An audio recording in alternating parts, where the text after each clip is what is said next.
Kyrsten Sinema is no stranger to abusing her office for personal gain, including personal financial gain.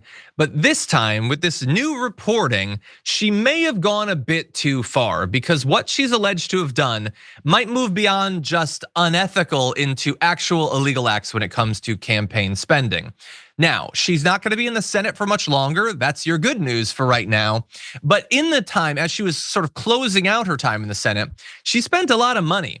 According to campaign finance reports viewed by the Arizona Republic, she billed about $216,000 for travel just between July and September. That's just a few months. $200,000, more than her Senate salary, I believe. There was another $152,000 for security-related expenses on top of that. So more than $250,000 for her to travel over the course of just a few months. Now, we don't know much about these trips. She didn't publicize these as being campaign related. It seemed like she was just getting as much fun in as she could before she finally left.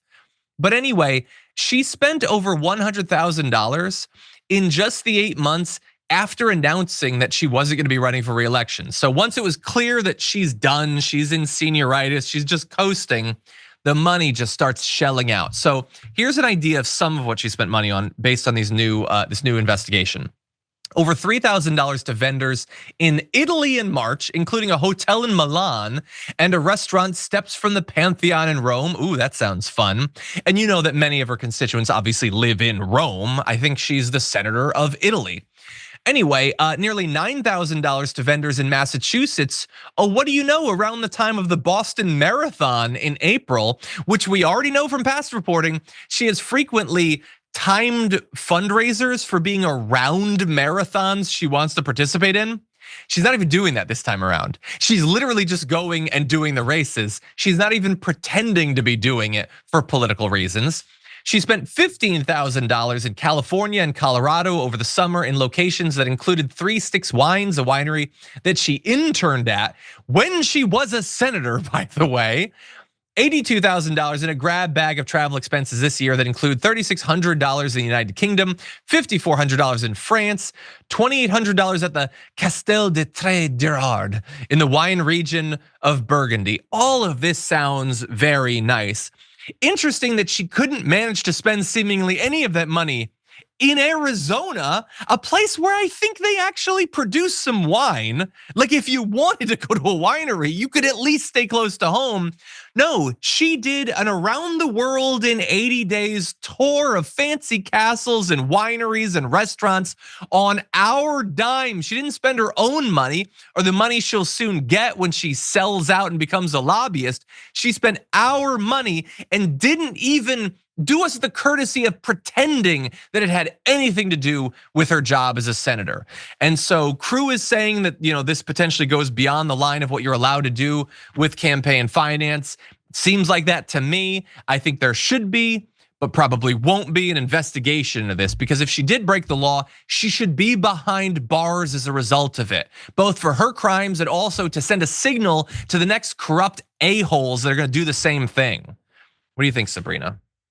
I mean, I feel like she's always just kind of been known as a grifter, and it is so hypocritical that she can engage in all of this frivolous spending around the world. And yet when it comes time for her to, get increased wages for the people that she represents, she goes, nope, I don't think so. Money for me, not for thee. And that's just kind of been her attitude ever since she's been elected, even though she did campaign as if she was going to be progressive. We have not seen that since. So I'm happy that she's on her way out.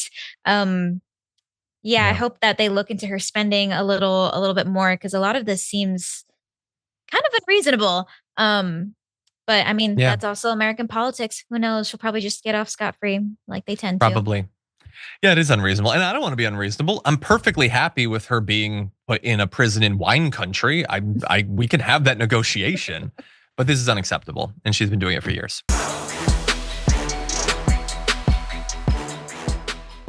Thanks for watching our video. Did you know that you can support our show by becoming a subscriber? Just click the subscribe button and also ring the bell so that you get notifications when we're live or when we post new content.